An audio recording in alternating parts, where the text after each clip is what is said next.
The scent of cedarwood and old money always clung to Mark, a comforting aroma that Amelia had come to associate with their shared life. A life she believed was forged in steel and polished with unwavering devotion. Their penthouse apartment, a glass and steel eyrie, perched high above the city, was a testament to their success.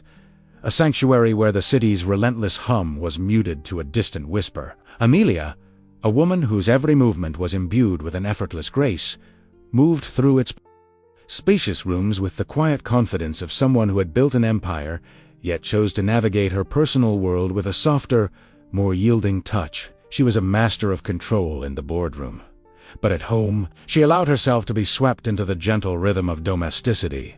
Believing it to be a mutual dance, their evenings often unfolded with a predictable, yet cherished, ritual. Mark, a charming and outwardly attentive husband, would return from his high-powered sales job, his stories of corporate conquests interwoven with playful banter and the occasional affectionate touch. Amelia, having already navigated her own labyrinthine corporate day, would listen, her mind a quiet observer, appreciating the illusion of their shared reality. This particular Friday, however, a subtle discord hummed beneath the surface of their perfect tableau. Mark had been unusually distant, his phone a constant, glowing companion, his eyes flickering away when hers met them. Amelia, ever perceptive, had felt a faint tremor, a barely perceptible crack in the edifice of their domestic bliss. But she had dismissed it, attributing it to the pressures of his work, the relentless demands of their ambitious lives.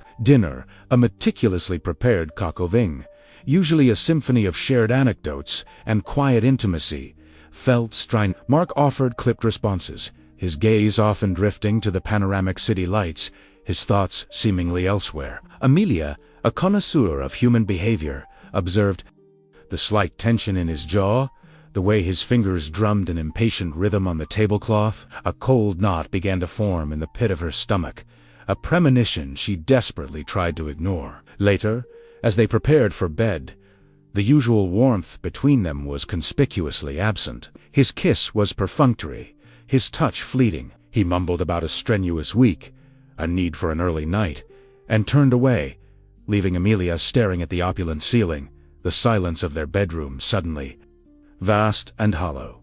Sleep eluded her. The city outside, usually a soothing backdrop, felt like a cacophony of unanswered questions. At dawn, a restless Amelia, driven by an inexplicable urge, rose from their king-sized bed. Mark was still deeply asleep, his breathing even. Her eyes, sharpened by a nascent suspicion, scanned the room. On the floor, carelessly discarded beside his side of the bed, lay his suit jacket from the previous day. A small, almost imperceptible detail caught her eye. Faint, rose-colored smudge on the pristine white collar of his dress shirt, peeking from beneath the lapel. It was the color of a wild rose, a shade she never wore, a shade that screamed of a different woman, a different encounter. Her breath hitched. The air seemed to solidify in her lungs, pressing against her ribs.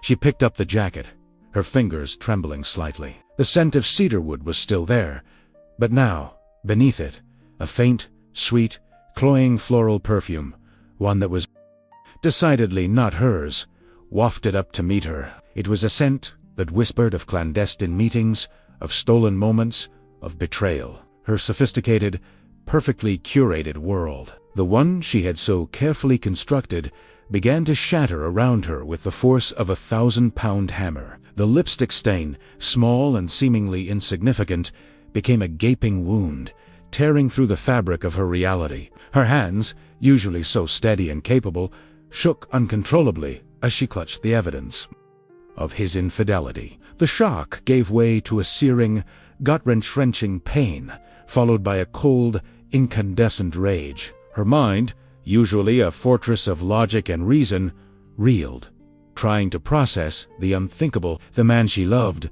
the man she had built a life with, was a stranger.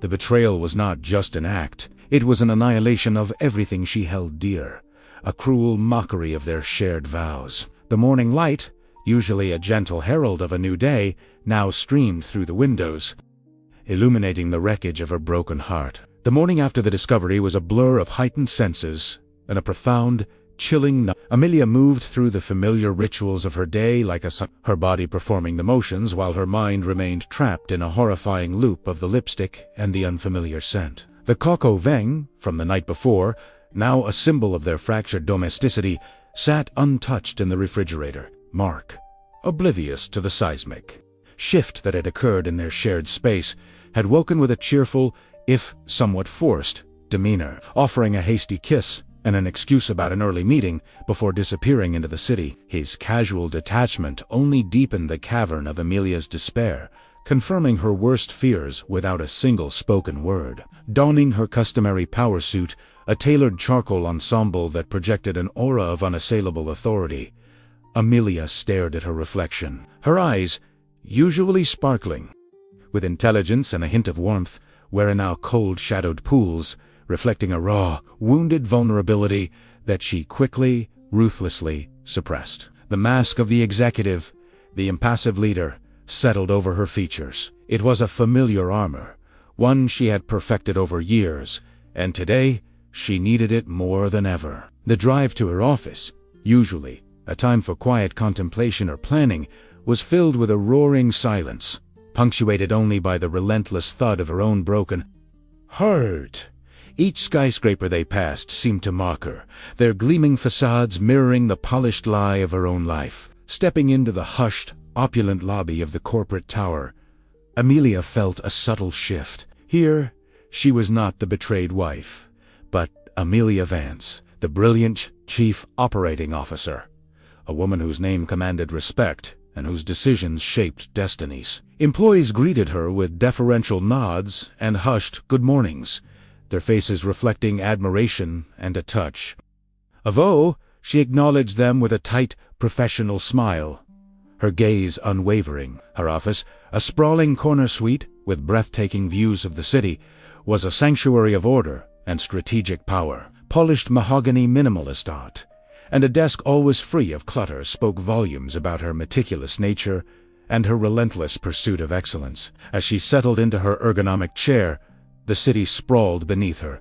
a vast, intricate tapestry woven with ambition and opportunity. It was a city she knew intimately, a city she had, in many ways, helped to build. For Amelia was not merely the coup of this multinational behemoth. That was the carefully constructed illusion, the public persona she had meticulously cultivated. In truth, she was the anonymous founder and the majority shareholder of the entire corporation, a titan of industry hiding in plain sight. Years ago, driven by a vision that transcended conventional corporate structures and a fierce desire for absolute control, she had built this empire from the ground up, using a complex web of holding companies and offshore trusts to maintain her anonymity. Her name was nowhere on the public records as the ultimate owner. Only a select few, her most trusted legal and financial advisors, knew the full extent of her dominion. This secret identity had been her greatest strength, allowing her to observe,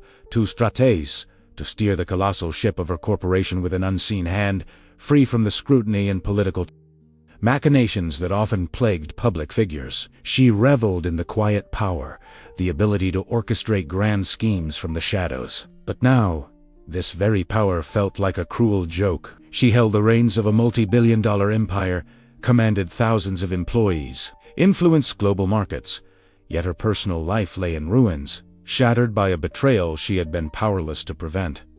The irony was a bitter taste in her mouth. She could dismantle companies with a single decree, but she couldn't mend her own broken heart or force loyalty from her husband. Her gaze drifted across the cityscape, her mind racing. The pain of betrayal was still a raw, open wound, but beneath it, a different emotion began to stir, a cold, calculated resolve. This was her company, her legacy, her carefully constructed world. She would not allow it to be tainted by the sordid mess of her husband's infidelity. She was the anonymous queen, and a queen, even when wounded, did not simply lie down, bleed.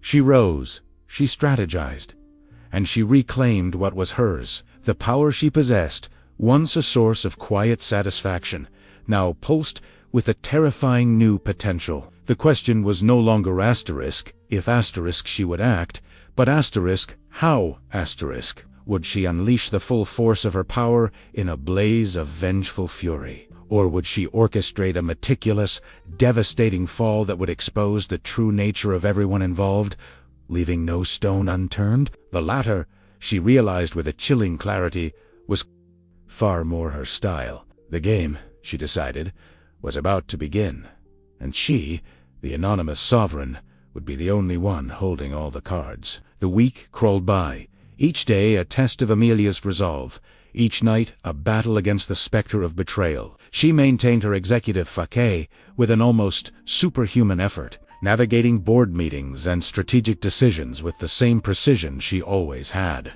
But beneath the polished surface, a storm raged. Her mornings were a silent war of attrition with Mark, their interactions reduced to curt pleasantries, his continued obliviousness, a fresh wound each day. She watched him, an alien in her own home, dissecting his every gesture for signs of guilt, of regret, finding none. The resolve she had cultivated in her office hardened into an unbreakable shell. Then came the orientation day for the new batch of interns. It was a mundane, annual event, usually handled by HR, but Amelia, in her capacity as coup, always made a point of making a brief appearance, a gesture of corporate welcome. It was part of the carefully crafted image of an accessible, yet formidable, leader. She prepared for it with the same meticulousness she applied to any other corporate engagement, mentally reviewing the key points she would convey, the vision she would impart. Her personal turmoil, she vowed, would remain locked away, a secret burden. She arrived at the large conference room, a space usually reserved for larger team meetings, now fied wheat.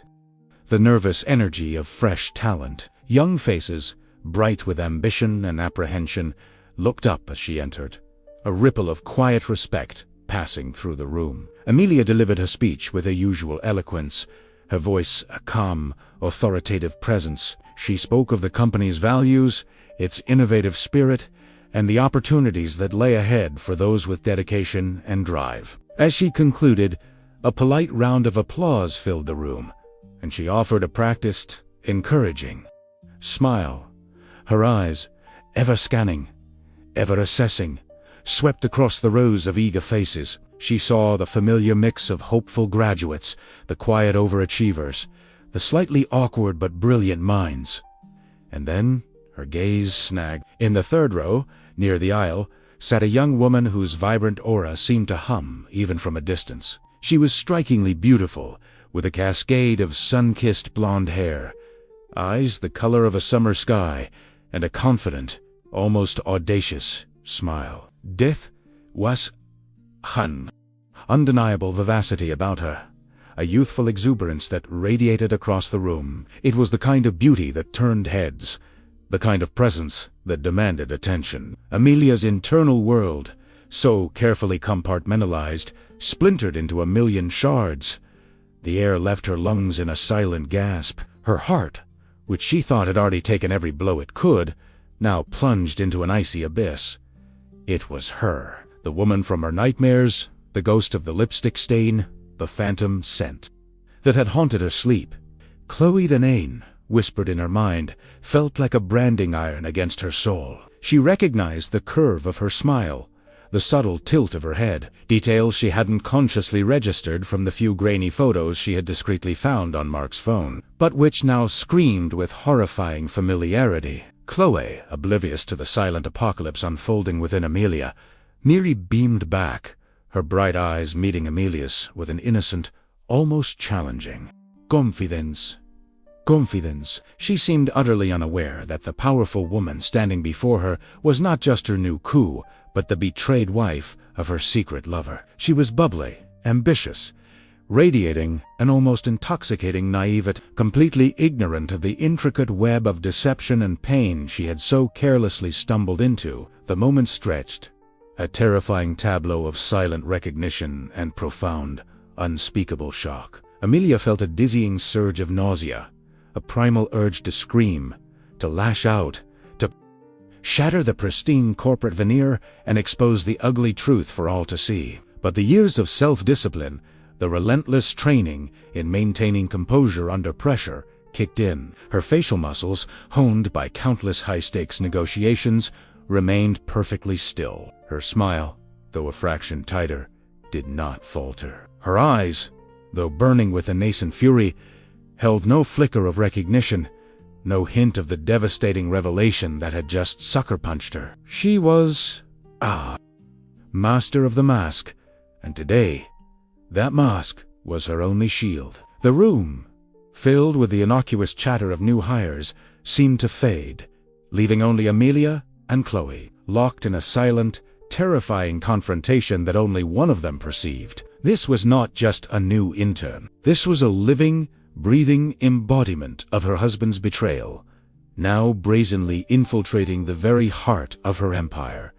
The nightmare had not just followed her home. It had followed her to work, sitting in her conference room, smiling back at her with unblinking audacity. The sheer audacity of it, the sickening irony, was almost unbearable. But as the initial shock receded, replaced by a cold, hard resolve, Amelia's mind began to churn. The game had just become infinitely more personal and far more dangerous. And she, the anonymous queen, was ready to play. Amelia left the intern orientation with a calm that belied the internal maelstrom. Each step she took down the polished corridor felt deliberate, weighted, with a new, terrifying purpose. The image of Chloe's bright, oblivious face was seared into her mind, a constant, burning ember of pain and rage. Her immediate, visceral instinct was to unleash her full power, to expose Chloe, to fire her on the spot, to humiliate Mark publicly. The thought was intoxicating, a swift, brutal satisfaction. But Amelia Vance, the anonymous architect of a corporate empire, was not one for impulsive, messy reactions. She played the long game, a chess master, calculating moves far into the future. Back in the sanctuary of her office, the panoramic city view offered little solace. Her thoughts spun, not in a chaotic whirlwind, but in a precise, almost surgical manner.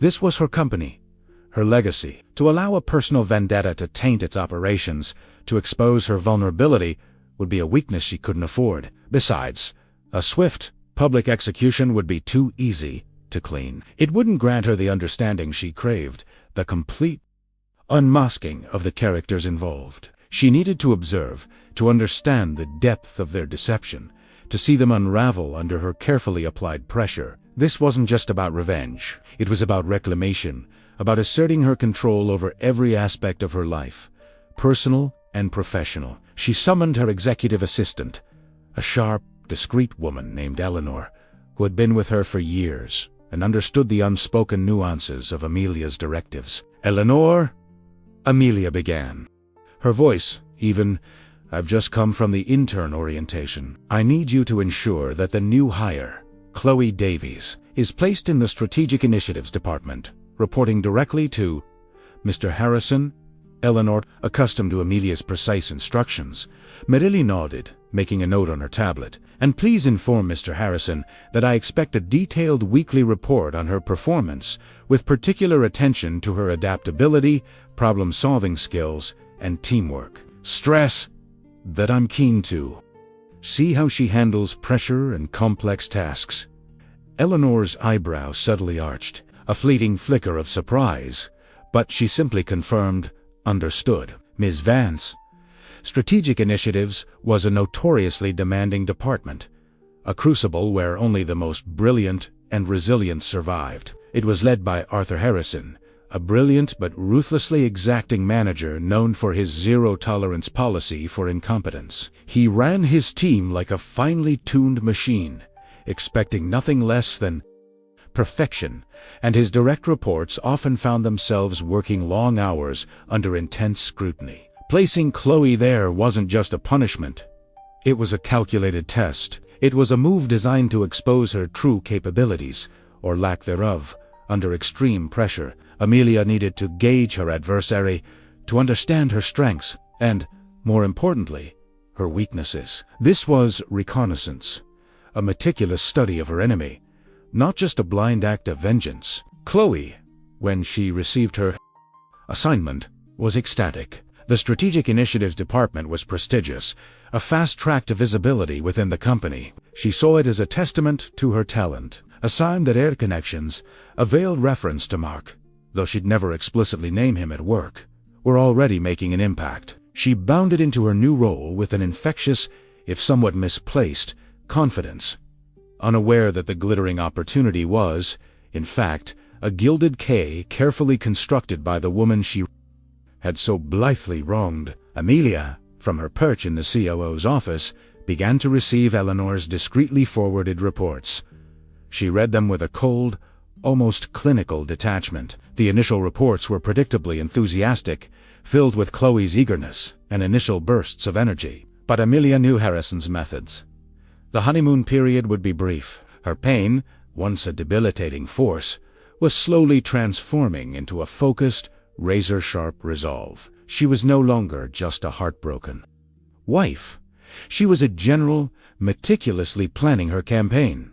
This wasn't about tears or emotional outbursts. This was about power, control, and the meticulous dismantling of a betrayal. The game had begun, and Amelia, with every calculated move, was proving that true power lay not in immediate reaction, but in the patient, strategic orchestration of a devastating, undeniable truth. The initial euphoria of Chloe's placement in strategic initiatives quickly began to wane under the relentless pressure of Arthur Harrison's exacting standards. The department, once a beacon of opportunity in her mind, transformed into a gauntlet of complex tasks, tight deadlines, and an unforgiving atmosphere. Chloe, accustomed to charming her way through lighter responsibilities, found herself floundering. Her bubbly enthusiasm, once an asset, now seemed too great on her stoic, results-driven colleagues. She missed deadlines, misunderstood critical instructions,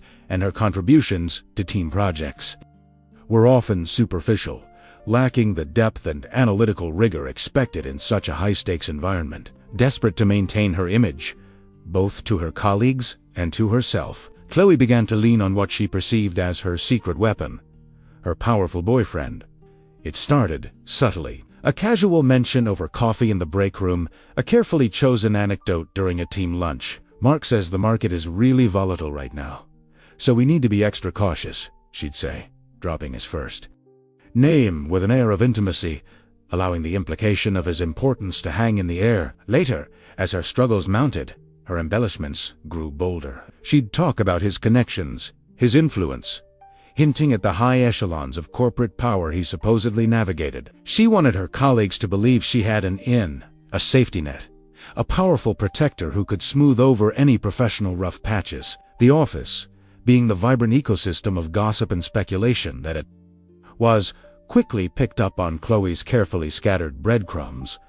Whispers began to circulate. "Did you hear Chloe talking about her boyfriend, Mark? Sounds like he's a real mover and shaker," one colleague would murmur to another. "She seems to think he's going to fast-track her career," another would add, a hint of skepticism, or perhaps envy, in their voice. These tidbits, like tiny currents, flowed through the corporate bloodstream, eventually finding their way to Amelia's office. Eleanor, ever the discreet conduit, would occasionally mention a casual observation from the break room or a snippet overheard from a passing conversation. "Apparently, Miss Davies has a rather influential boyfriend named Mark," she reported one afternoon, her voice carefully neutral, as if discussing the weather. Amelia, seated at her desk, outwardly calm, merely nodded, her fingers steepled beneath her chin. Internally, a cold, hard knot tightened in her chest. The pain of betrayal,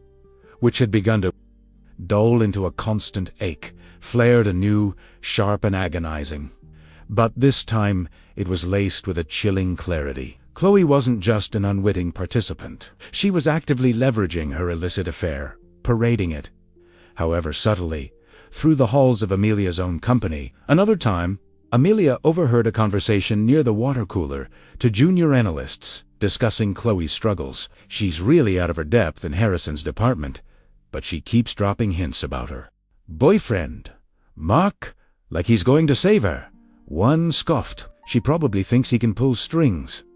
The words, though not meant for her ears, struck Amelia like ice shards. She listened, her expression unreadable, her mind a cold, calculating machine. The casual arrogance, the entitled assumption that her affair could serve as a professional springboard, was an insult that went beyond personal injury. It was an affront to the very principles of meritocracy and hard work, upon which Amelia had built her empire. As she listened, the pain slowly began to transmute into an unwavering resolve. This wasn't just about Mark's infidelity. It was about Chloe's character, her blatant disregard for professionalism, her attempts to use a clandestine relationship to manipulate her career. Amelia saw it all, clear as day.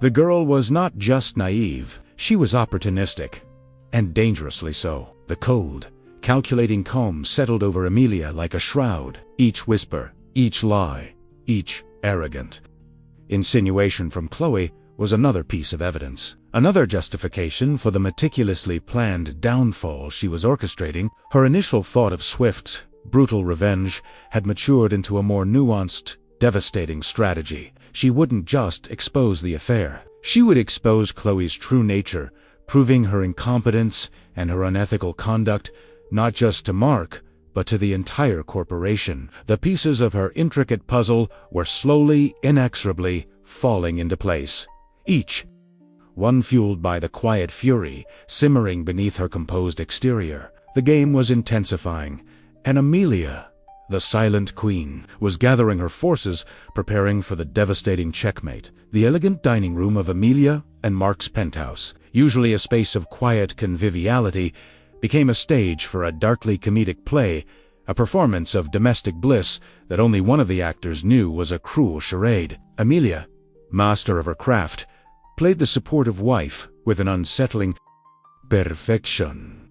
Her smile, though a fraction too fixed, never wavered. Her eyes, though burning with a hidden fire, maintained an illusion of loving interest. Mark, utterly oblivious to the silent drama unfolding around him, was the unsuspecting lead, delivering his lines with an air of comfortable familiarity that Amelia found both infuriating and morbidly fascinating. Their dinners had taken on a predictable rhythm since Amelia's discovery. Mark would regale her with anecdotes from his day, his voice brimming with the easy confidence of a man whose life felt secure. Amelia would listen, her responses carefully calibrated, her true thoughts a tempest raging beneath a serene surface. She had learned to extract information from his casual chatter, sifting through the mundane details for any crumb that might feed her growing dossier. Tonight, the air was particularly thick with unspoken tension, though only Amelia felt its suffocating weight.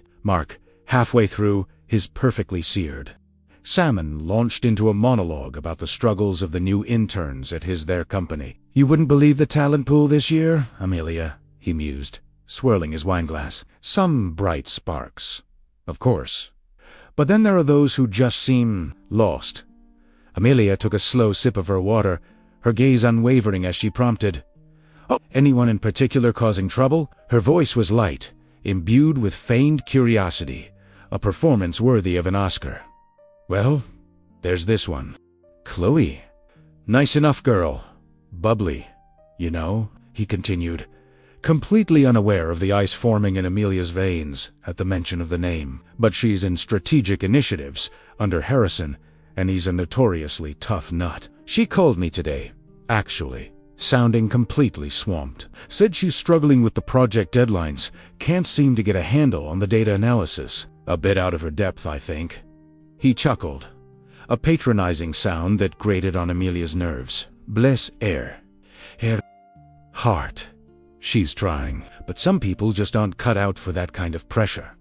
Amelia's grip on her fork tightened. The image of Mark, sitting across from her, discussing his mistress's professional woes with a detached, almost pitying tone, while simultaneously sharing a meal with his betrayed wife, was a scene of such grotesque irony it almost made her laugh, a bitter, hollow sound that would have shattered the illusion. She forced herself to maintain composure, her mind racing, absorbing every detail. "Oh, that's a shame," she murmured, her voice laced with an artificial sympathy. "Strategic initiatives can be very demanding.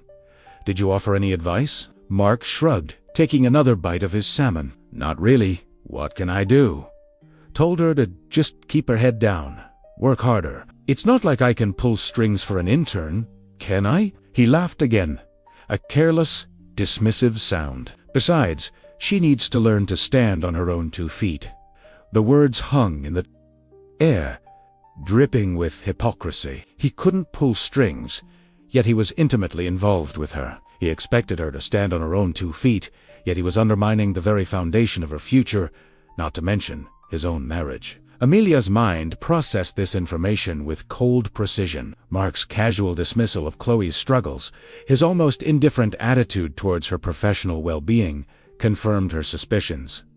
This affair was not one of deep emotional connection, at least not on his part. It was a superficial dalliance, a conquest, a fleeting distraction. Chloe was merely a diversion, not a cherished partner he would go out of his way to protect or support. This realization, while painful, also offered a perverse kind of clarity. It meant Chloe was truly alone in her struggles, without a powerful benefactor to intervene, precisely as Amelia had intended.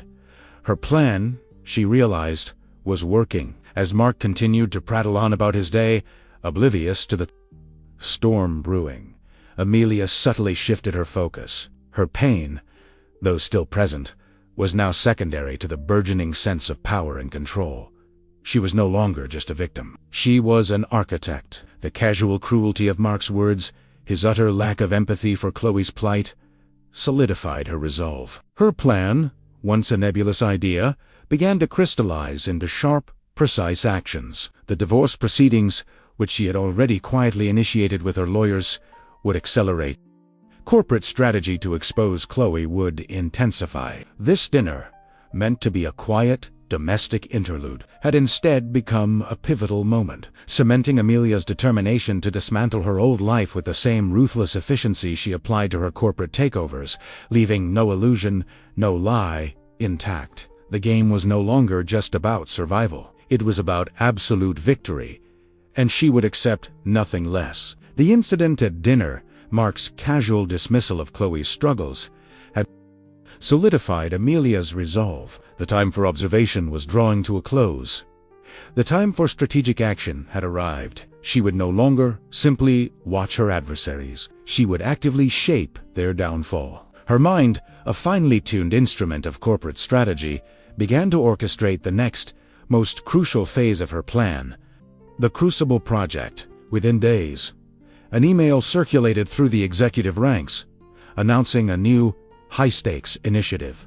Project Chimera. Its stated goal was audacious: to develop a groundbreaking market entry strategy for a high-growth sector, one that promised to redefine the company's future. The project was designed to be highly visible, with regular updates to the executive board and a final presentation to the entire senior leadership team. It was a career-defining opportunity, a project that could make or break reputations within the company. Amelia personally ensured that its parameters were deliberately complex, requiring intricate data analysis, innovative problem-solving, and seamless cross-departmental collaboration. It was, in essence, a professional pressure cooker, a true test of fire. Amelia, in her role as coup, took a personal interest in the team selection. She meticulously handpicked a group of her most capable and promising young individuals known for their sharp minds and unwavering work ethic. Then, with a subtle, almost imperceptible manipulation of the HR system, she ensured Chloe Davies was also placed on the team. The official reason cited was diversity of experience and opportunity for growth for promising interns. In reality, it was a calculated move. Chloe was assigned a critical, yet highly technical component of the project: market trend forecasting and competitive analysis for a niche segment. It was a task that demanded meticulous research, an understanding of complex algorithms, and the ability to synthesize vast amounts of data into actionable insights. Precisely the areas where Chloe had already demonstrated weakness in Harrison's department. Chloe, still desperate to prove herself and under the mistaken impression that her connections had somehow landed her this prestigious assignment, threw herself into Project Chimera with a renewed, if ultimately misguided, enthusiasm. She saw it as her chance to shine, to demonstrate her worth, completely unaware that she had just been placed in a meticulously designed trap. Amelia watched from a distance, observing the team dynamics, receiving Harrison's reports, and subtly nudging the project's complexity to ensure Chloe's assigned tasks remained a constant, insurmountable challenge. She wanted Chloe to fail, not just quietly, but spectacularly, in a way that would be undeniable to everyone who witnessed it. Parallel to this public, professional orchestration, Amelia was also meticulously dismantling her private life. While Project Chimera consumed Chloe's days, Amelia was engaged in a series of clandestine meetings with her divorce lawyers. Her legal team, headed by the formidable Evelyn Reed, was instructed to move with utmost discretion and efficiency. Amelia provided them with a comprehensive dossier of their shared assets, their intricate financial holdings, and the carefully documented evidence of Mark's affair. The lipstick, the phone records, the subtle shifts in his schedule. She wanted a clean break, a swift, decisive end to the marriage, with no room for dispute or prolonged emotional battles. Her instructions were clear: protect her assets, ensure her anonymity as the company owner remained intact until the opportune moment, and prepare for the final, devastating reveal. These dual strategies, the public professional pressure cooker for Chloe and the private legal dismantling for Mark, were executed with a cold, almost surgical precision. Amelia found an unexpected strength in this process. The pain of betrayal, though still a dull ache, was being transmuted into a powerful, focused energy. She no longer felt like a victim. She was a conductor, orchestrating a complex symphony of justice and reclamation. Her focus was unwavering, her emotional detachment growing with each calculated step. She was no longer just seeking revenge. She was seeking absolute, undeniable control over her narrative, her future, and her empire. Project Chimera was not just a corporate initiative. It was the crucible that would forge her new identity, stripping away the old, leaving behind only the unyielding strength of a woman who had faced betrayal and emerged, not broken, but transformed and utterly in command. Project Chimera, true to Amelia's design, quickly became a professional maelstrom for Chloe.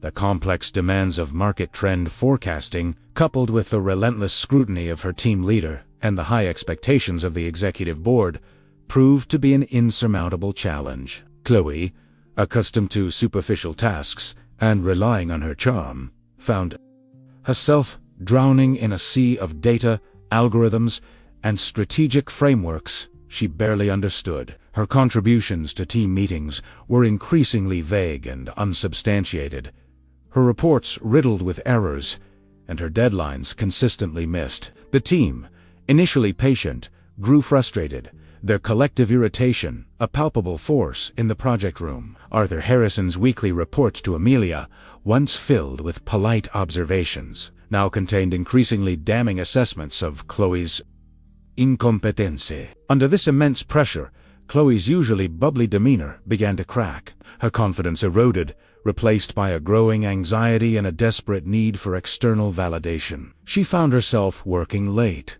staring blankly at spreadsheets, feeling a crushing sense of inadequacy she had never experienced before. In her desperation, she turned to the one person she believed held the key to her advancement and her emotional support: Mark. Their illicit phone calls, on Sophie at wheat.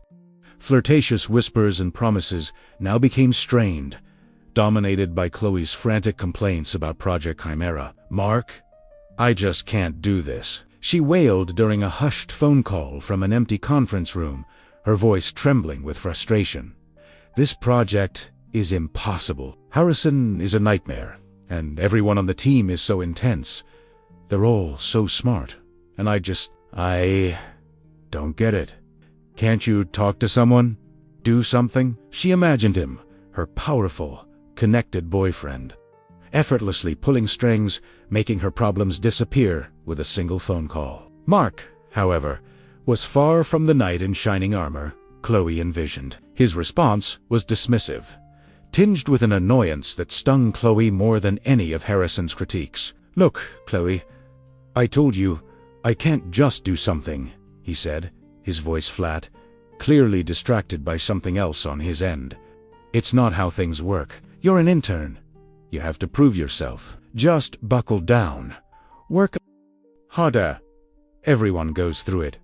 He offered no solutions, no real help, just platitudes and a thinly veiled desire for her to stop bothering him with her professional woes. But you're so important, Chloe insisted, her voice rising in a desperate plea. You know people. Can't you just mention something to Amelia? She's the coup. She could change my assignment, or give me more time. The mention of Amelia's name, unknowingly, sent a jolt through Mark, a fleeting flicker of discomfort he quickly suppressed. He merely scoffed. Amelia doesn't get involved in intern assignments, Chloe. And even if she did, it's highly unprofessional to leverage our situation. Just focus on your work. I have to go. The abrupt end of the call left Chloe staring at her phone, a cold, bitter realization dawning on her. Mark, her powerful boyfriend, her supposed connection to the upper echelons of the company, was utterly useless. He wasn't the influential figure she had imagined, capable of bending rules or solving her problems. He was just a man, dismissive and unsupportive, more concerned with his own comfort than with her genuine distress. The first significant cracks began to appear in their illicit relationship, not from any moral pangs of guilt, but from Chloe's dawning understanding that Mark held no real power, no true influence that could benefit her. He was a dead end, a comfortable diversion, but not a savior. Amelia, privy to the subtle shifts in dynamics through her discrete network of information and Mark's own unwitting disclosures, observed it all from her quiet vantage point. She noted Chloe's increasing desperation, her pleas to Mark, and his unhelpful, almost callous, responses. The affair, stripped of its initial thrill and romance, was now wilting under the harsh glare of real-world problems. Mark's true character, his superficiality and self-interest, was laid bare for Chloe to see, just as it had been for Amelia. The plan was working not just to expose Chloe's incompetence, but to slowly, inexorably, erode the very foundation of their illicit bond. The quiet satisfaction Amelia felt was immense, a testament to the power of meticulous planning over impulsive revenge. The pieces were falling into place, each crack in their affair a small victory in her larger war of reclamation. The day of the Project Chimera presentation dawned with a palpable tension that hummed through the corporate tower. This was the culmination of weeks of grueling work, a moment that would either elevate careers or expose professional inadequacies. Amelia, impeccably dressed and radiating an aura of calm authority, took her seat at the head of the polished conference table. Beside her sat the other senior executives, their expressions a mix of anticipation and critical assessment. The Project Chimera team, a nervous cluster of young talent, stood ready to present their findings, their carefully prepared slides flickering on the large screen. Chloe, hair, face pale and drawn, was a bundle of raw nerves. The immense pressure of the project had taken its toll, leaving her sleep-deprived and acutely aware of her own shortcomings. Despite her frantic attempts to catch up, to understand the complex data she was supposed to present, she knew, deep down, that she was woefully unprepared. Her segment of the presentation, the market trend forecasting for the niche segment, was a critical component meant to lay the groundwork for the team's overall strategy. She clutched her notes, her hands clammy, her heart pounding a frantic rhythm against her ribs. The presentation began smoothly enough, with the other team members delivering their segments with confidence and clarity. Each spoke with expertise, their analyses sharp, their recommendations well supported. Then it was Chloe's turn. She walked to the podium, her smile a brittle facade, her eyes darting nervously around the room, avoiding Amelia's unwavering gaze. Her voice, initially a strained whisper, gained a false bravado as she launched into her part. It was an unmitigated disaster. Her introduction was muddled, her figures seemed plucked from thin air, and her analysis was riddled with logical inconsistencies. She fumbled with the remote, skipping slides, then backtracking, her narrative disjointed and confusing. When questioned by a senior VP about the methodology behind her projections, Chloe stammered, offering vague, nonsensical answers, her face flushing crimson. The silence in the room became heavy, thick with embarrassment and disappointment. Her teammates shifted uncomfortably, their faces a mixture of mortification and quiet fury at their project being undermined. Cornered and desperate, Chloe's composure completely shattered. Panicked, she lashed out, her voice rising in a defensive, almost shrill tone. "It's not my fault," she exclaimed, gesturing wildly towards her teammates. "They didn't give me the right data. They kept changing things. It's impossible to work with them." Her accusations hung in the air, unprofessional and baseless, further cementing her incompetence in the eyes of everyone present. The executive faces, previously stern, now wore expressions of disbelief and distaste, blaming her colleagues. A cardinal sin in any corporate environment was the final nail in her professional coffin. Then, in a desperate, misguided attempt to save face, Chloe made her veiled threat. Her eyes, wide and frantic, darted to the executive board, then back to the room. "And anyway," she blurted out, her voice regaining a hint of its former arrogance, "I have connections, influential people. This isn't how things are supposed to go for me." The implication was clear. She believed she had powerful backing, a secret weapon that would protect her from the consequences of her failure. She was, in essence, alluding to Mark, to their illicit relationship, attempting to leverage it in the most public and unprofessional manner imaginable. Amelia, observing this catastrophic unraveling from her seat, felt a cold, deep satisfaction spread through her. The performance was even more spectacular than she had anticipated. Chloe's meltdown was not just a professional failure. It was a profound exposure of her character, her lack of integrity, her incompetence, her willingness to blame others, and her utterly misguided belief in her influential connections. This was the final piece of evidence Amelia needed, the undeniable proof that would not only justify Chloe's termination but also expose the full extent of her unethical conduct. The room erupted in a low murmur of stunned whispers. The other executives exchanged uncomfortable glances. The veiled threat, the unprofessionalism, the outright blame. It was an unprecedented display of internal collapse. Amelia, however, remained impassive, her face a mask of serene neutrality, but behind her calm exterior, a powerful wave of resolve washed over her. The time for waiting was over.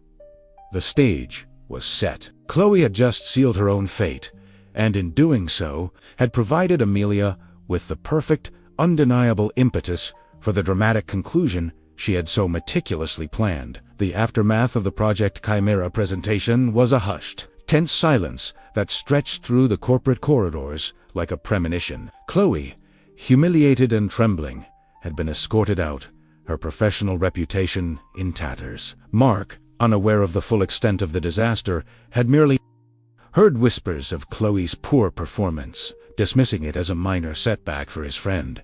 He arrived at the main boardroom, summoned by Amelia's assistant, with a mixture of mild curiosity and faint irritation. He expected a routine meeting, perhaps a discussion about an upcoming sales strategy, completely oblivious to the trap that had been meticulously set. Chloe, called back into the office, under the pretense of a follow-up discussion, entered the boardroom a few moments later, her face still blotchy from tears, but a flicker of defiance in her eyes. She still clung to the belief that her connections might save her, perhaps even elevate her above the very colleagues she had just disparaged. The room was imposing, with a long, polished mahogany table and high-backed leather chairs. At the head of the table sat Amelia, her posture regal, her expression unreadable. Flanking her were two of the company's most senior legal counsel, their faces grim. On the large, wall-mounted screen, the faces of the entire executive board, usually reserved for quarterly reviews,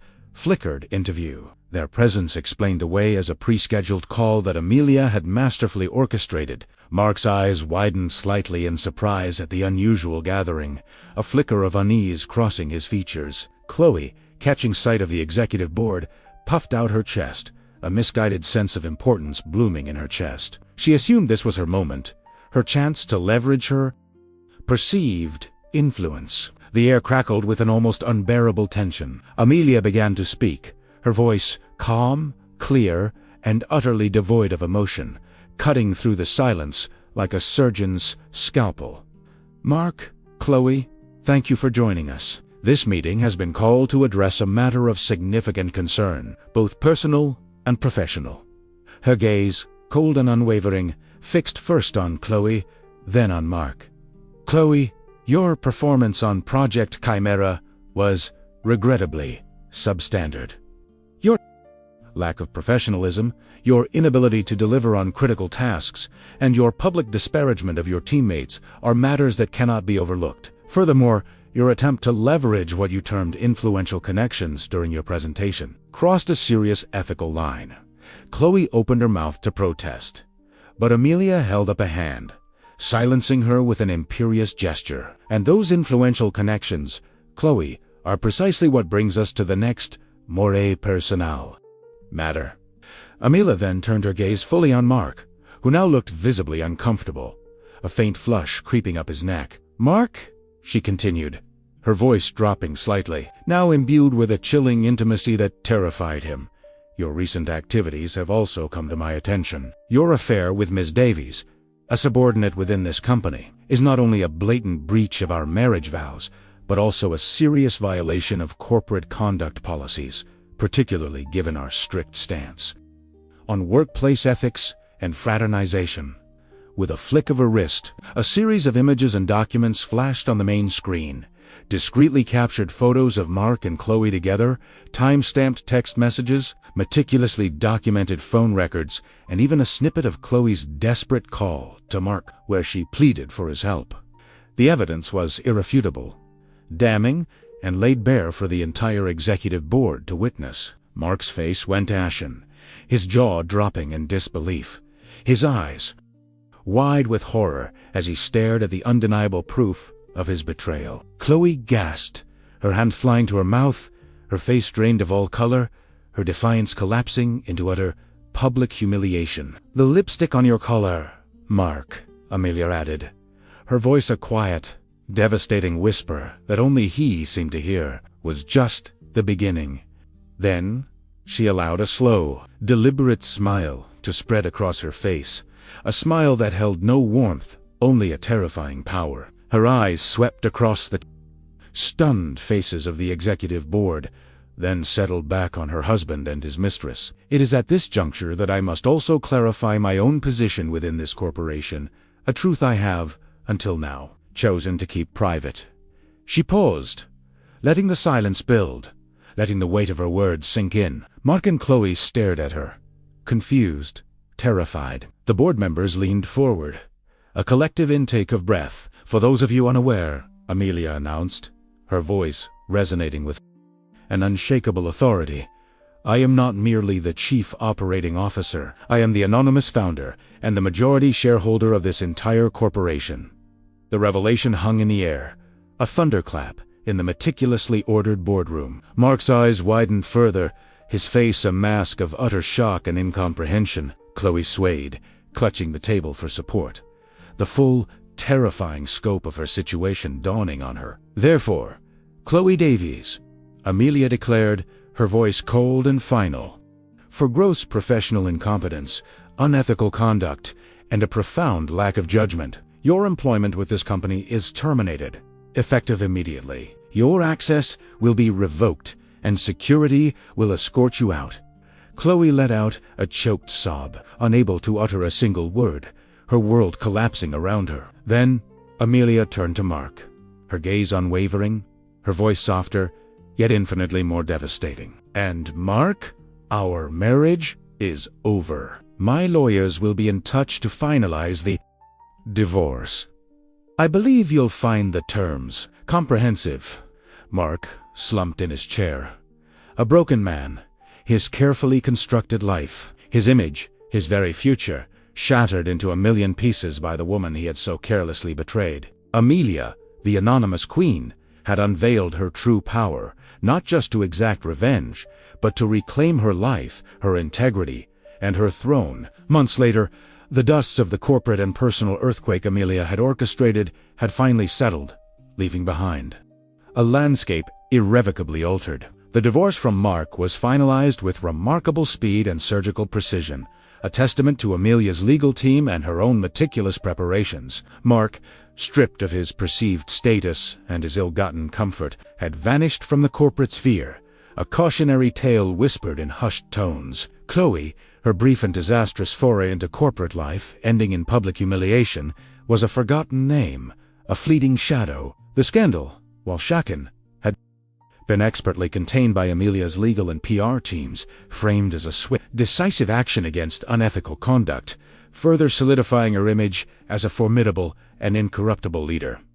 Amelia Vance was no longer the anonymous queen. The unveiling of her true identity as the founder and majority owner of the corporation had sent shockwaves through the industry, transforming her from a respected executive into an iconic figure, a titan in her own right. The initial surprise had quickly given way to widespread admiration for her vision, her strategic genius, and her unwavering integrity. She had shed the last vestiges of her hidden power, stepping fully into the light, owning her empire with an unapologetic confidence that resonated deeply with her employees and the broader business world. On this particular morning, Amelia presided over a board meeting with an ease and authority that was breathtaking to behold. The long, polished mahogany table, once the stage for her dramatic unveiling, now felt like her natural domain. She sat at the head, not as a woman performing a role, but as a sovereign on a throne. Her movements were fluid,